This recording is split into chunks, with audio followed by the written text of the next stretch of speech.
stage. And once we have people filed into the hall, we will begin. I think that's probably about where we want to start. Welcome, everyone, to the Wilmot Institute's dialogue webinar on global challenges and opportunities. In this series, we highlight not just the threats and dangers humanity faces, but the potential solutions as well. In the coming weeks, we will continue to examine such challenges as the coronavirus pandemic, climate change, dysfunction at the international level, racism, gender inequality, and the extremes of wealth and poverty. In short, issues raised by the Universal House of Justice, the supreme governing body of the Baha'i Faith, in their 1986 message called The Promise of World Peace. But our goal will always be to look at opportunities to solve and mitigate the challenges and not just dwell on the difficulties that we face.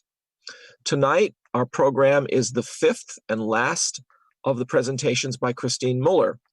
She's a climate change activist who lives in Rhode Island, originally from Switzerland. She's been on the board of Rhode Island Power and Light, or is it Light and Power? Power and Light, I guess. Interfaith Power and Light. Interfaith Power and Light for some years, and she's now not on the board anymore, but continues to be very active. She's also been a lead faculty in the Wilmot Institute's course on climate change, which she helped to draft significantly, and she's a contributing faculty to our course on sustainable development. She drafts the sustainable living tips that appear in the Wilmot Institute's electronic newsletter every month as well. Her topic tonight is called Hope in the Face of Dire Scientific Projections, which she will first summarize the projections and then look at the unique opportunities humanity faces and what we can do to resolve the problem of climate change. This dialogue will also be broadcast live over our Facebook and YouTube channels, and it is also recorded, of course, so you will always be able to watch it later. Our recordings are located on our YouTube channel, and they're designed to reach a general audience, so invite your friends and colleagues to tune in as well. One other thing I will mention real quick is you can put your cursor between the pictures on the right and the slide and grab that little line and move it. So you can make the pictures bigger if you want to on your screen and the slides smaller or not. And that way you can decide how much of the speaker you want to see and how much of the slides you want to see. So without further delay, I now turn to Christine Muller and her presentation. Welcome, Christine. Thank you again for this fascinating series that you have put together for us, and we look forward to hearing your last presentation. Thank you so much, Robert, for everything you're doing. So let's begin. In the past conversations, we talked about the devastating impacts of climate change, about the causes of global warming that lead to these climatic changes, and about the numerous practical and technical measures we must take to mitigate climate change. Last week, we discussed spiritual principles that need to be the guiding stars when tackling climate change and building a new civilization. Today is our last conversation, and we will bring all of these different aspects together. We will discuss scientific projections for the future, the unique situation of our present time, and opportunities for meaningful action. We will begin with another brief look at the science, this time at the projections for the future with a changing climate. Much research has been done comparing the future impacts of climate change in a 1.5 degrees Celsius warmer world with a world that would be 2 degrees Celsius warmer.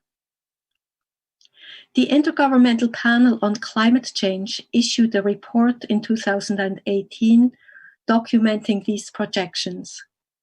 Here are just a few highlights from a long report. In a 1.5 degrees Celsius warmer world, some small islands would likely survive. Coral reefs would decline by 70 to 90%.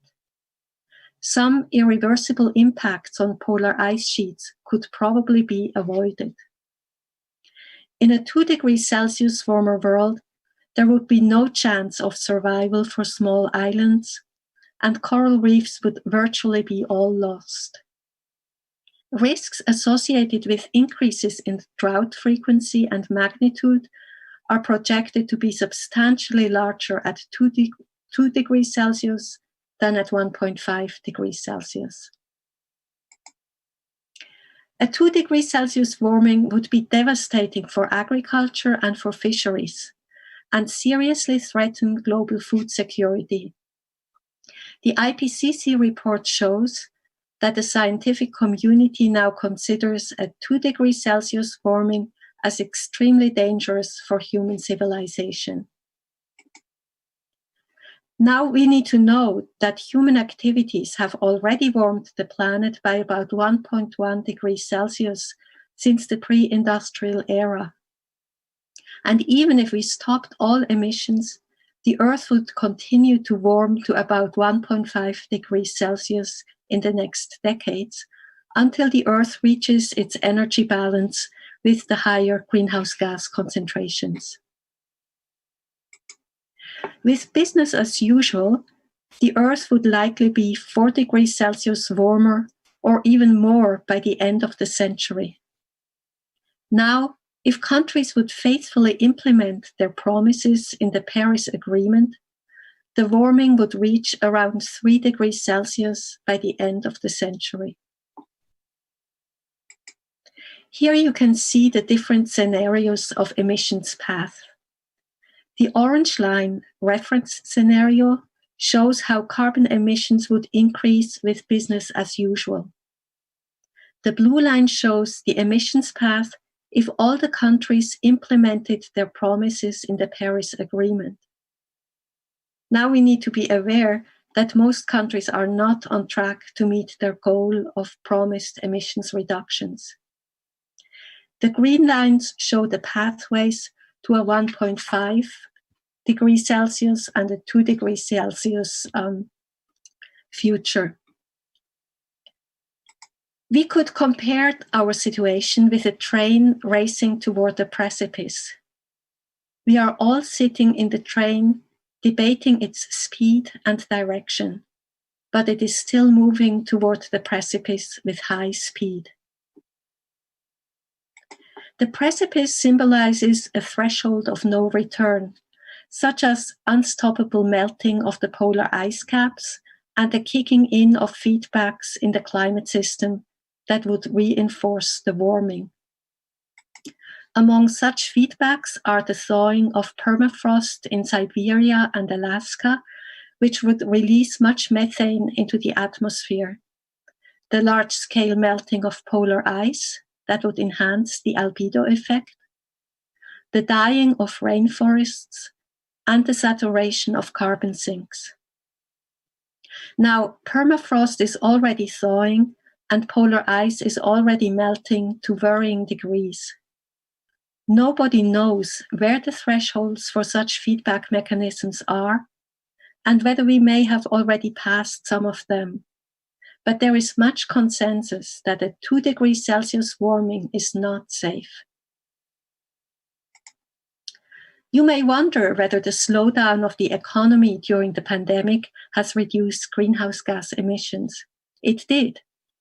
During the peak of the confinement measures in early April, daily emissions decreased by 17% compared to mean daily levels in 2019.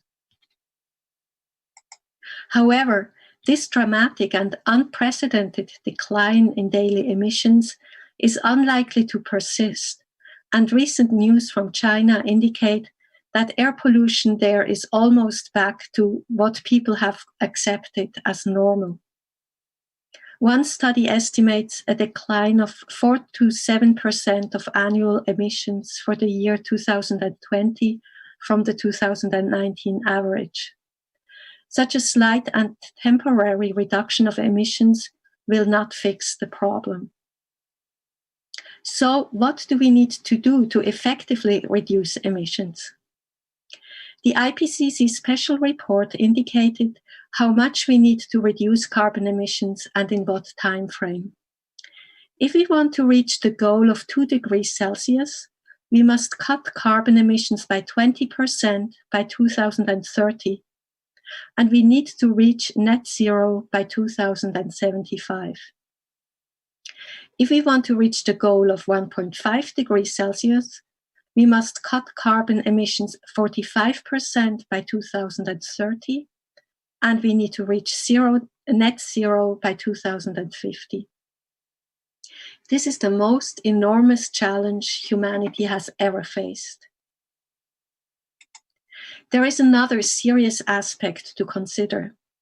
All published 1.5 degrees Celsius scenarios involve overshoot. That means exceeding the 1.5 degrees Celsius target and returning the temperature to 1.5 degrees Celsius by the century's end by use of carbon drawdown technologies and to create negative emissions. Negative emissions means removing carbon dioxide from the atmosphere. In this slide, the blue area indicates carbon removal. There are natural methods of removing carbon from the atmosphere, such as planting trees or making biochar. These natural methods are effective, but limited because we need the land to grow food.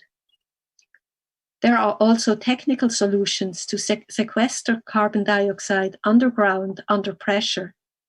These technical solutions require much energy and are expensive, and it is questionable whether the CO2 will stay underground for many centuries and whether they would sooner or later escape. Some technologies sound promising, but they are still unproven at scale. You realize that planning for negative emissions place a great burden on the young people of today and on future generations. Moreover, even a temporary overshoot of 1.5 degrees Celsius could trigger self-reinforcing mechanisms that would continually warm the Earth. Many scientists doubt that keeping the Earth from warming more than 1.5 degrees Celsius is still realistic. But more scientists believe that it is technically still possible to keep the Earth below 2 degrees Celsius. However, the actions required are drastic and require concerted efforts that are unprecedented in magnitude. Now, the pandemic showed that we are able to make huge changes in a short time. However, the required scope of reducing carbon emissions is much larger than the changes we have had to make to slow the spread of the coronavirus. United Nations Secretary General Antonio Guterres said, "We are in trouble. We are in deep trouble with climate change. It is hard to overstate the urgency of our situation. Even as we witness devastating climate impacts causing havoc across the world, we are still not doing enough nor moving fast enough to prevent irreversible and catastrophic climate disruption." There are now increasing numbers of people who believe that all hope is lost. This is understandable when looking only at climate science, at the increasingly worsening climate change impacts, and at the inertia of humans to take action. Moreover, we can expect that increasingly severe climate change impacts will converge with other worsening social and environmental problems, which will result in a major crisis, possibly even in a collapse of human civilization. The health crisis caused the train of humanity to slow down a bit and has provided some people time for reflection. Yet, despite the efforts of many forward-looking thinkers and leaders, humankind is stuck in old ways of thinking. Going back to what people these days call normal and rebuilding the old economy would mean collective suicide.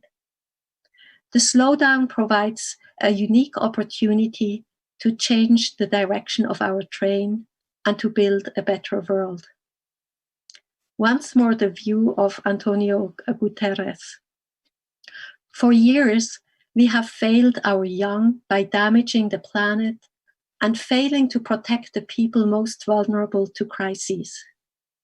We have a rare and short window of opportunity to rectify that by rebuilding a better world, not reverting to one that is good for only a minority of its citizens. We must act now to tackle the coronavirus globally for all of our sakes, and at the same time, pursue immediate, ambitious climate action for a cleaner, greener, more prosperous and equitable world. So, what can we do? We already discussed practical measures in the energy, agricultural, and transportation systems in part 3 of our conversation. Let's think here about how we as a society can create the conditions that would enable such fundamental changes. These are some major areas where we need societal action. Fossil fuel subsidies are still very substantial in most countries. They must end very quickly. In addition, polluters must pay for their pollution. This will make clean energy financially even more attractive than it is already now. Polluting, carbon-intensive industries should not be bailed out. A carbon fee can be effective if it is planned and implemented with justice and wisdom. It must be designed so that it does not hurt the poor. Also, it needs to increase very substantially each year, otherwise industries will just keep on polluting. Also, it must not create fiscal dependency of governments on the fee, otherwise the government would want to keep these polluting industries going.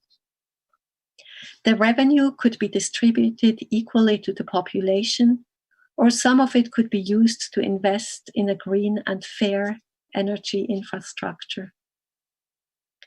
We must create jobs in green technology and businesses.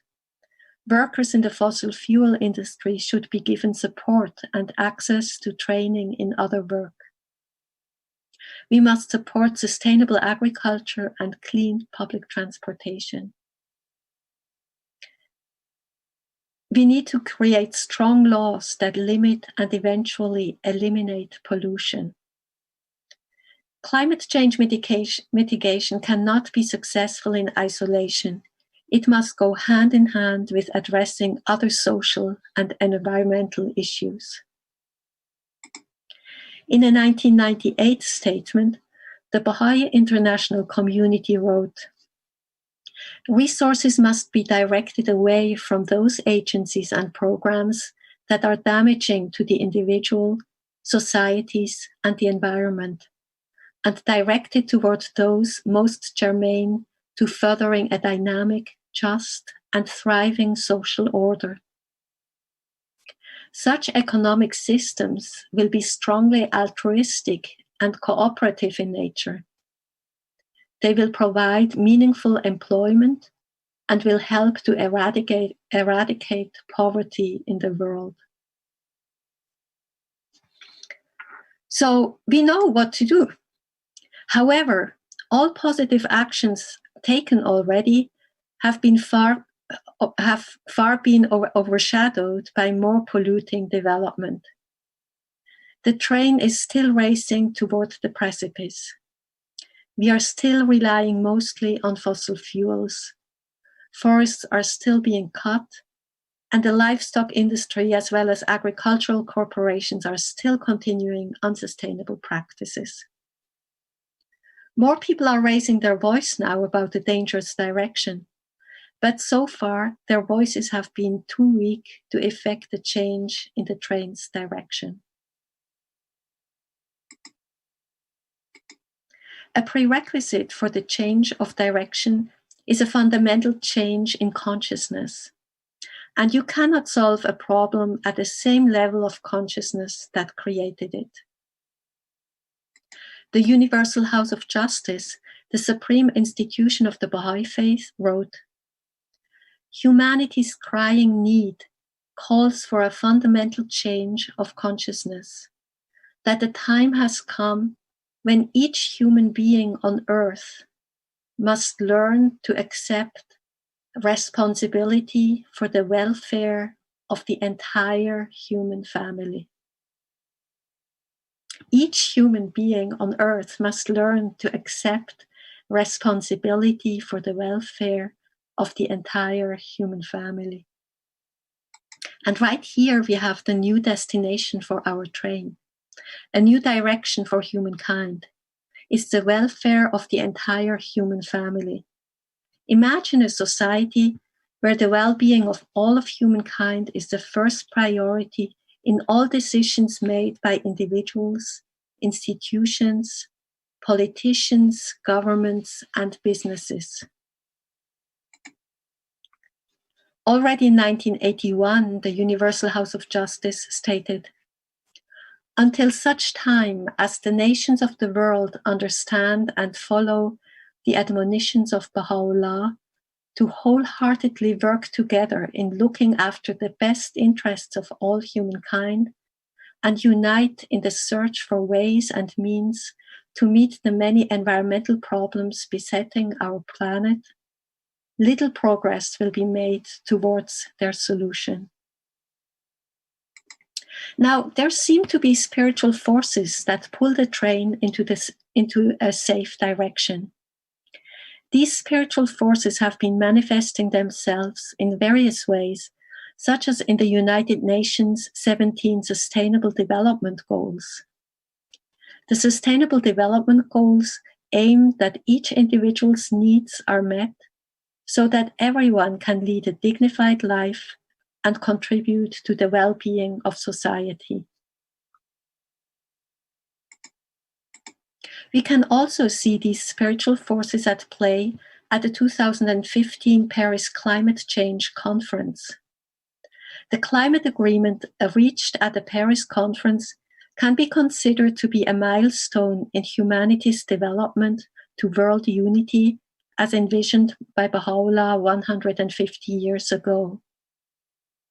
For the first time in human history, 195 countries united in going into one direction, even though the steps taken into that direction have been vastly inadequate to what is needed, as we have just seen before.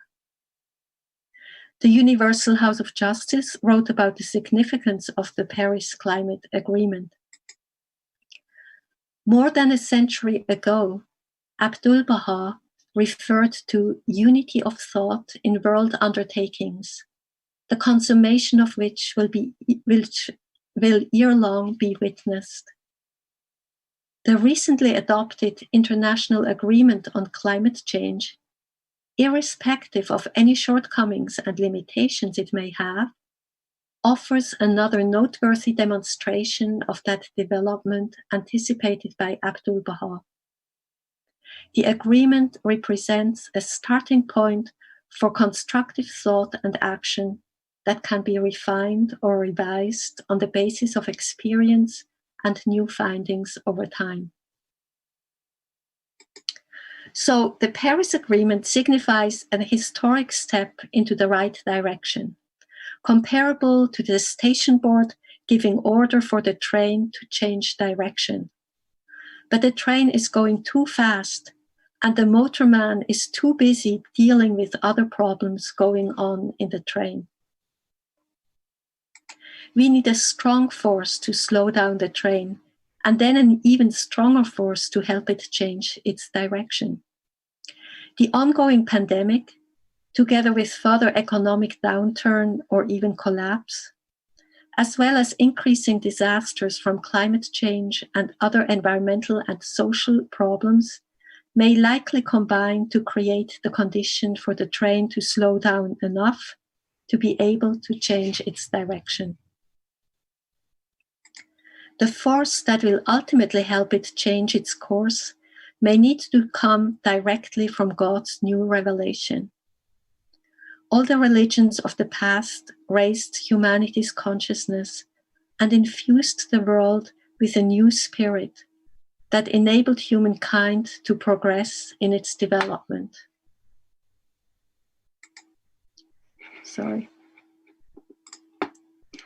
Baha'is believe that the revelation of Baha'u'llah brought a new vision, new teachings how to achieve that vision, and the spiritual power to bring about a new civilization. This spirit is accessible to all people of goodwill, but its most powerful effect is through the words of a manifestation of God. Baha'u'llah wrote about the transformative power in the word of God.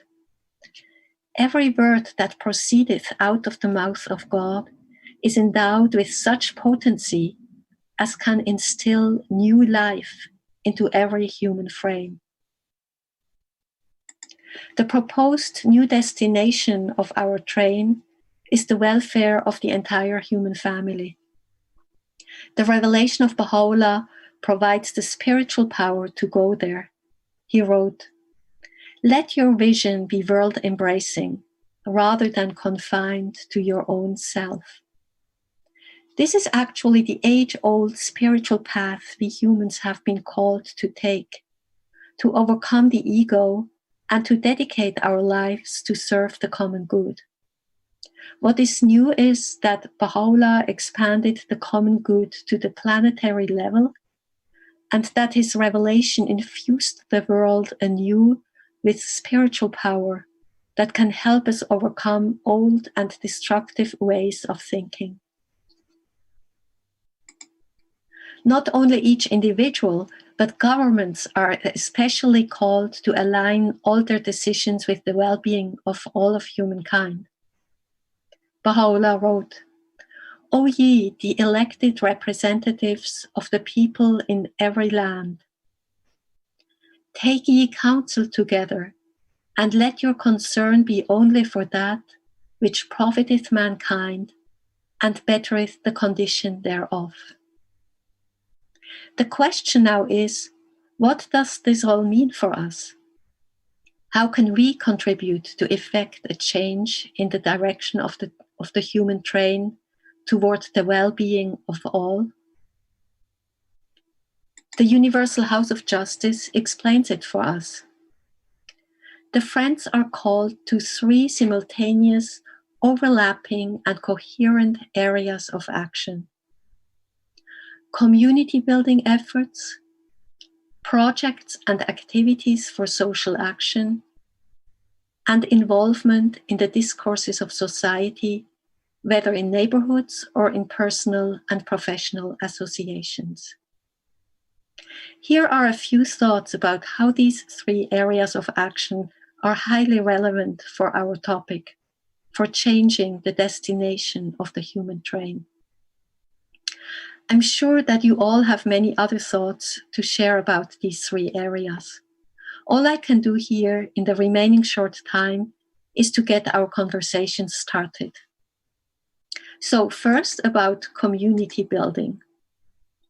In all countries, Baha'is are engaged in devotional gatherings, study circles, as well as in children and youth classes, all of which connect people directly with the Word of God. These so-called core activities help individuals and communities to develop their spiritual capacity, to detach from the ego, and to turn their interest to the common good, or, as the Universal House of Justice said, to learn to accept responsibility for the welfare of the entire human family. This means elevating human consciousness and changing the direction of the human train in the minds and hearts of people. That's the germination of social transformation. These activities also develop capacity and skills for service. And they provide, and they provide a training ground for applying the Baha'i teachings in our interaction with others. We are all on a path of learning in many areas. For example, in how to overcome racism and truly embrace everyone as an equal member of the human family, or how to overcome environmentally destructive habits and to live a more simple life in harmony with nature. Education plays a big role here too, because religious conviction does not automatically translate into service to the common good. It is entirely possible, for example, to have a congregation of well-intentioned adherents whose actions do little to contribute to the betterment of society. Clearly, there is much to learn about how noble ideals become expressed in committed, sustained action. As we discussed earlier, actually last week, Baha'is believe that the teachings of Baha'u'llah are the remedy for today's ills. Of course, we need to know the disease in order to be able to apply the remedy. There is a strong need for basic environmental education for both youth and adults. When communities learn about the climate crisis, they can apply the Baha'i teachings and incorporate environmentally responsible actions in their activities. Strong communities that are growing capacities in its members are also prerequisites for effective social change. That brings us to the second topic, projects and activities for social action. Such activities depend much on the needs of the area and the capacity of the community. The Baha'i community is still small in most parts of the world, but its potential has already been demonstrated in many places. Some communities have addressed long-standing social issues and have made progress on the local level, such as in overcoming the caste problem in India and in advancing women's education and empowerment, for example, in Kenya, Yemen, and India. Other communities have become engaged in improving agricultural practices, an area which will become increasingly important with more frequent disruptive weather events caused by climate change.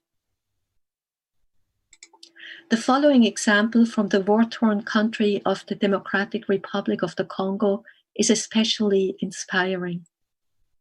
At a 3-day conference, some 60 village and tribal chiefs came together, many of whom were on opposing sides of armed conflict only a year ago. They discussed the true purpose of religion, the unity of the human family, the promotion of material and spiritual progress, and the critical role of women in building a peaceful society. Lambert Kashama described what drew him to this conference. During the period of tribal conflict, I would see Baha'is from the two opposing tribes working together and coming to consult with me about what was to be done to restore peace.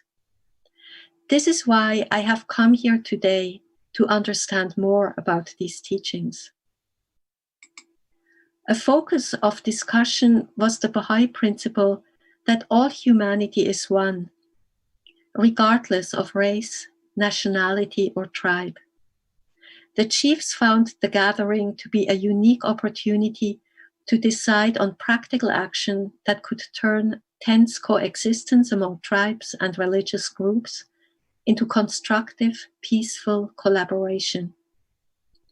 One participant decided that he would gather every person whom he had seen as an enemy in order to make peace and seek mutual pardon. He said, "Following these teachings, I will reconcile the rancor that I have with my brothers. Our conflict was based on ignorance. Henceforth, we will speak as friends for the good of our community. In addition to dealing with long-standing social problems, Baha'i communities have also begun to respond to emerging crises. Reports have come in from many places in the world where young people who had taken part in the spiritual empowerment program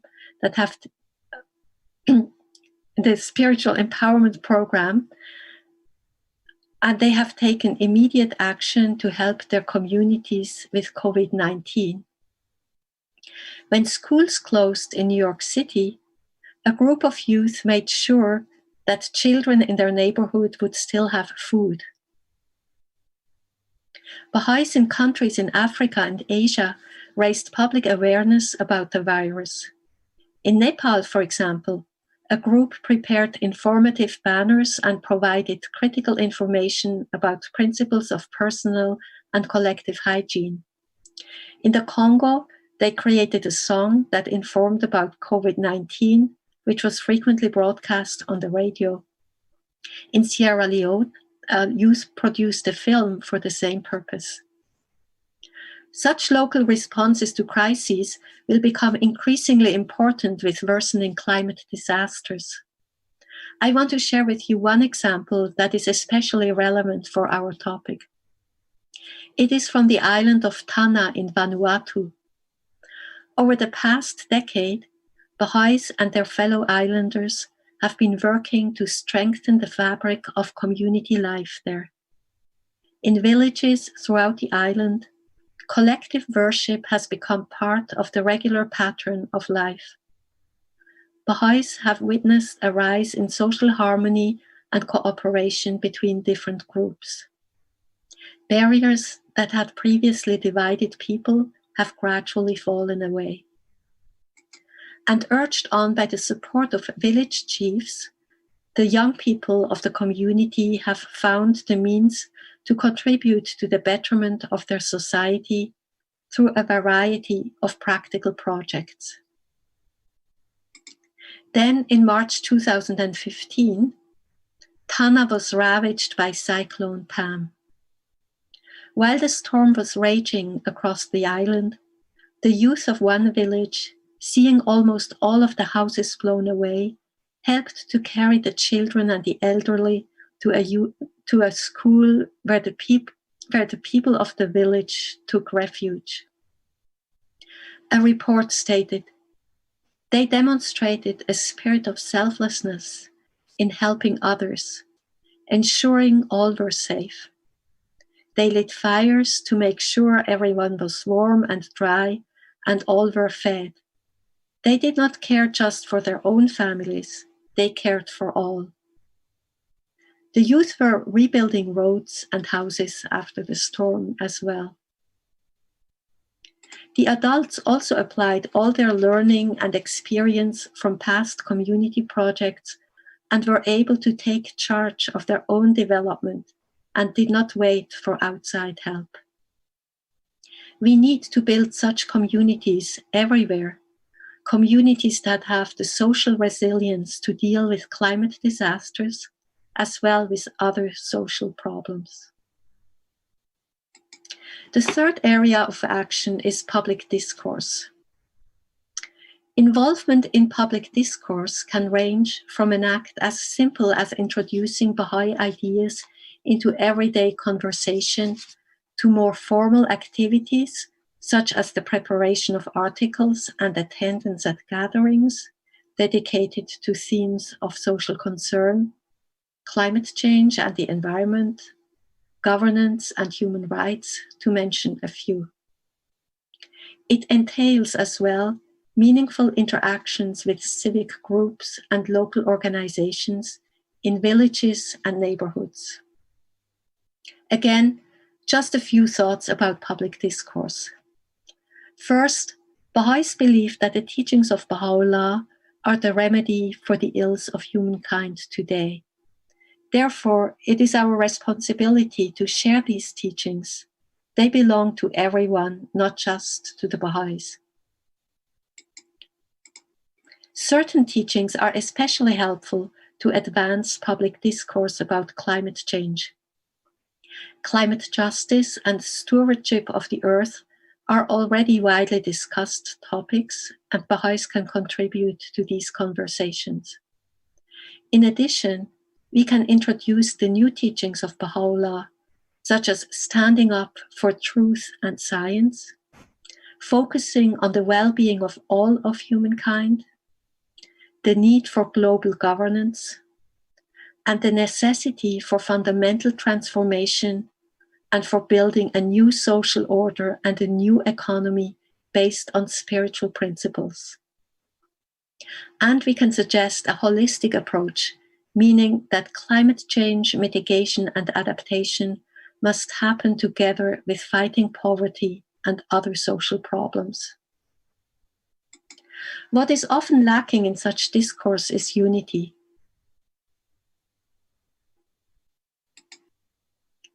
That's where Baha'is can be especially helpful. Unity is needed within and between environmental organizations and countries, and between people and their governments.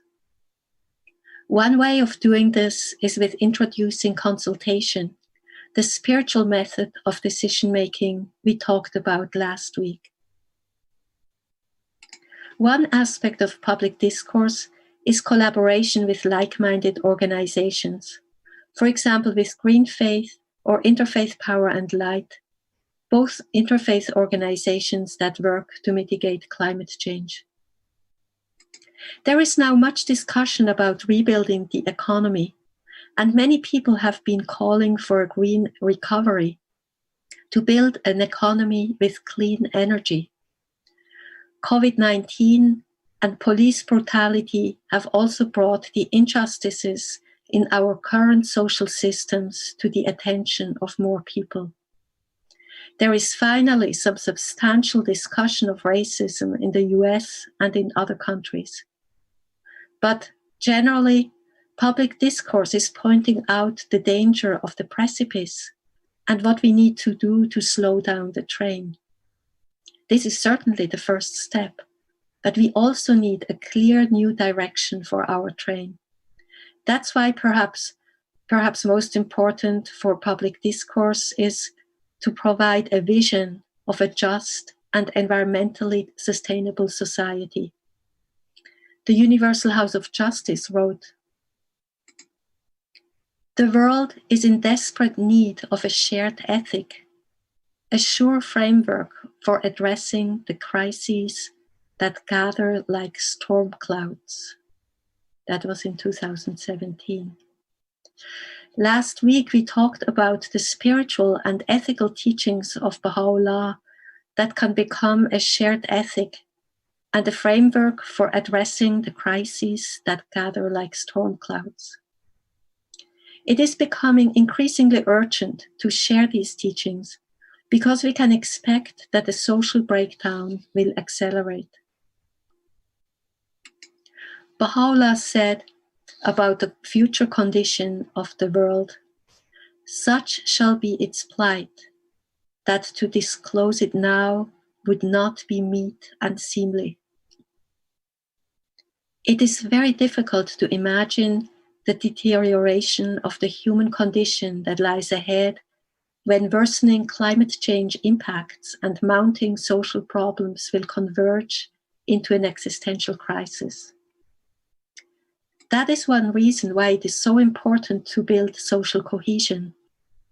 Strong communities that care for each other are more resilient and more able to adapt to increasing climate change impacts and to work together for the well-being of all. At the beginning of Baha'i history, many believers gave their lives for the cause, and some do even today.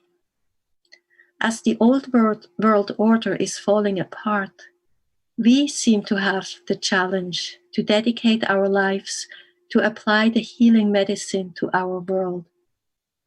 There are many different ways each of us can contribute to building spiritual communities and to offer the Baha'i teachings to society, whether we are Baha'is or not.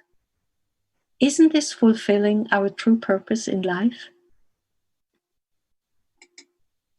Great is the station of man. Great must also be his endeavors for the rehabilitation of the world and the well-being of nations. While climate change appears to be an insurmountable problem, we can always draw comfort in these words by Baha'u'llah, which we can remember in the difficult times that surely lie ahead. Each one of the ordinances we have revealed is a mighty stronghold for the preservation of the world of being. So this concludes my presentation. It was kind of a serious one, and I'm sure you have lots of things to contribute in the conversation that I very much look forward to. In the meantime, I just want to thank a few people very quickly. First of all, my daughter Martina Muller, who did the drawing of the train for this presentation. She's a biologist, although she looks like an artist. Nikki Daniels for suggesting these climate conversations. Boyd Stastevsky for his professional expertise with making these webinars possible. And of course, you, Robert, for your longtime support of promoting climate change awareness in the courses. And now more recently with all these webinars, also those in addition to these climate conversations, there were other excellent webinars on this topic. So thank you very much for everything. And thank you so much, Christine, for this really fantastic series of 5 presentations about the problems of climate change, what we can do about them, the spiritual principles that are relevant, the moral and ethical principles that are relevant. I've learned a huge amount, mostly because I haven't had the time to do the reading that I should be doing. And so you've been doing the reading for me and providing the really very clear and well-organized summaries of the information about what we're facing as a species on this small little planet and what we can do. One person says here, Christine, once again, you have given me a vision of hope in the face of my despair. Thank you. So that's a very nice comment right there. I don't see any questions yet. Let me see if we've got any here in the Q&A. We don't have any yet. Another person says, great talk, thank you. Oh, here's one. What about the stabilization of the world's population, especially access to birth control for every single woman on the planet? And thank you, Christina, for this wonderful series. Yes, that is a really important topic. If we were just a few people on this planet with a luxurious lifestyle, we would not affect the climate. But population has been growing dramatically. So definitely that is an issue. We addressed it if you want to listen to the previous conversation when we talked about the empowerment of women. That is really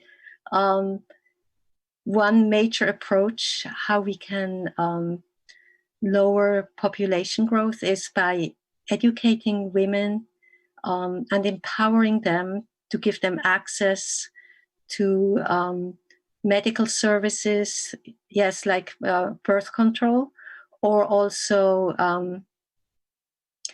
that they have the power to decide their own families, how many children they want, and also that they have a role to play in society, a constructive role, and are equal partners with men. That helps the society, of course, but it also helps to reduce the number of children. So thank you for the question. It's an important one. It really is. I've been doing a lot of thinking lately about what the world was like I saw a projection of what the population was back in the past. At the time of Jesus, it was 200 million. I've seen 300 million as well. But can you imagine what the world was like at the time of Abraham, 2000 BC, when it had maybe 27 million people on the entire planet? Yeah. Just vast areas with tiny numbers of people. Yeah. And now those vast areas have cities and roads and railroads and airplanes flying overhead, and just a huge impact from the human species, an absolutely stunning impact that the human species is having now. And clearly we can't continue this growth of population in the future. We have to come up with ways to stabilize the population, if not eventually reverse it. One person says here, thank you for this excellent series. Today brought the process of the Ruhi Institute so clearly into our understanding of how each book sequentially builds capacity to engage in social action. And so I think that's a very good, a good comment also to consider. And we have another comment here.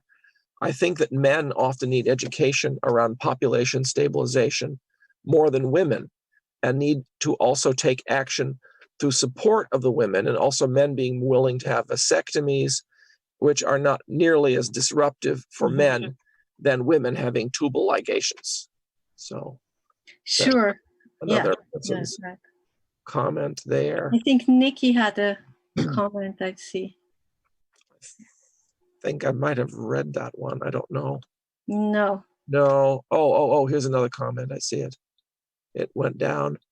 I hadn't thought that we would need to actually remove carbon from the air in order to stabilize the temperature. This issue is so complex and obviously needs cooperation of the very large countries. Are other countries beside the US more on board with climate change efforts? What's the situation like globally? Do you know? Yeah, your voice was not audible. There was a problem with Zoom.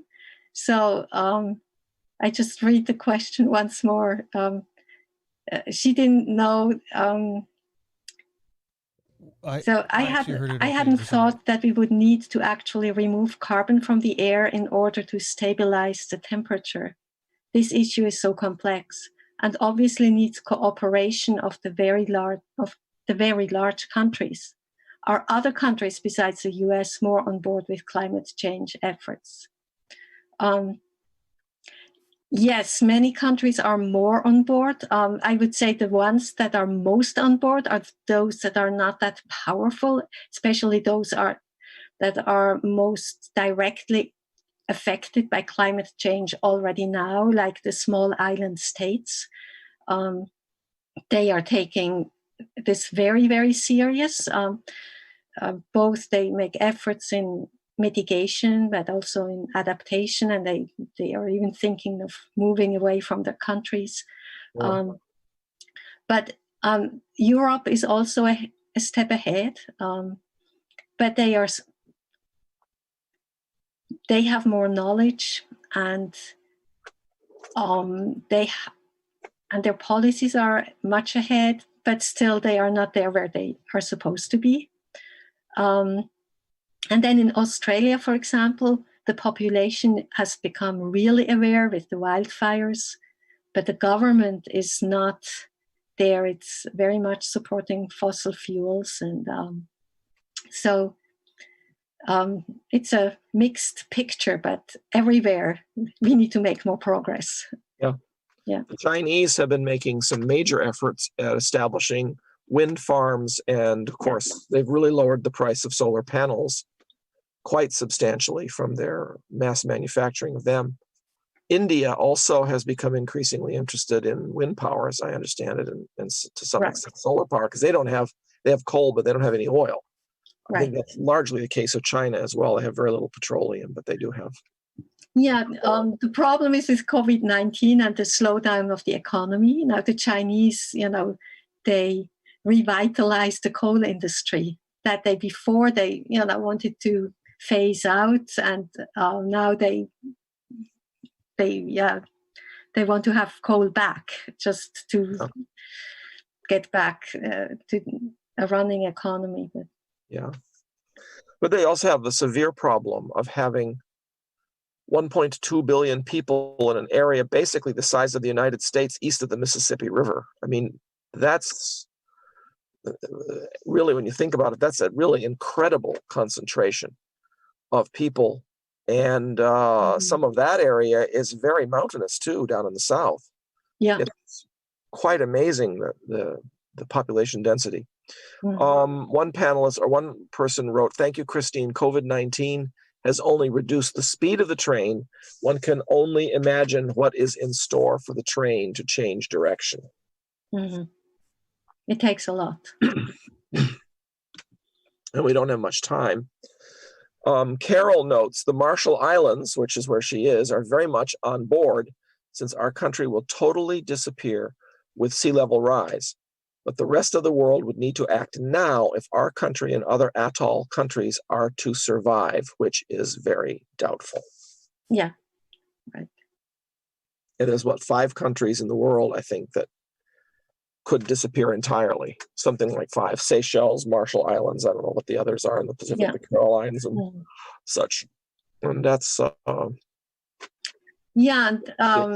it not only islands, but also, vast amounts of coastal areas and large cities will not be habitable anymore. And these are, cities with many millions of people all over the world, like Mumbai, and you cannot even imagine this.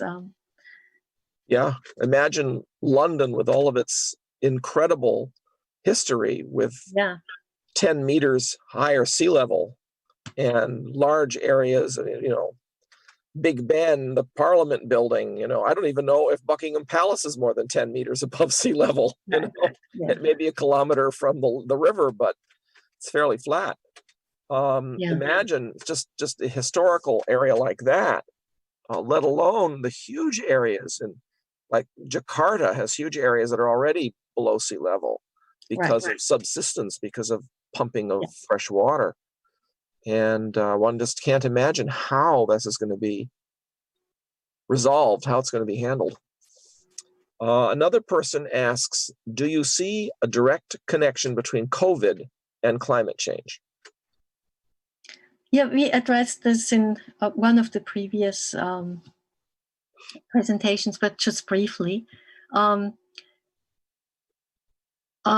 You see, climate change also affects biodiversity because plants and animals, some of them are able to move when the climate is changing to more suitable temperatures. So you see a general move of animals and plants towards the poles or up the mountains.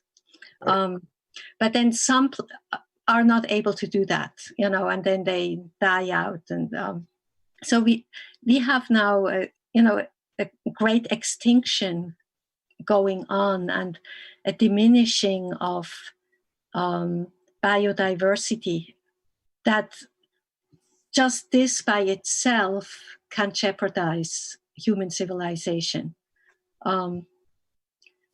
And that is very serious. And there is just not enough time, to talk about this all. But about COVID-19 now, when an ecosystem is degraded, then some species, they can take advantage because they have more space, they may not have predators, they have more food.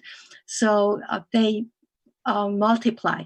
So rats and some species of bats, they can multiply, and they are often carriers of pathogens. And we know that it is likely that COVID-19 comes from a species of bats and then, was transferred to humans. So it is important that we maintain the biodiversity on the planet and leave wildlife in the forests and not, have too close contact by logging in the middle of the forest and poaching and,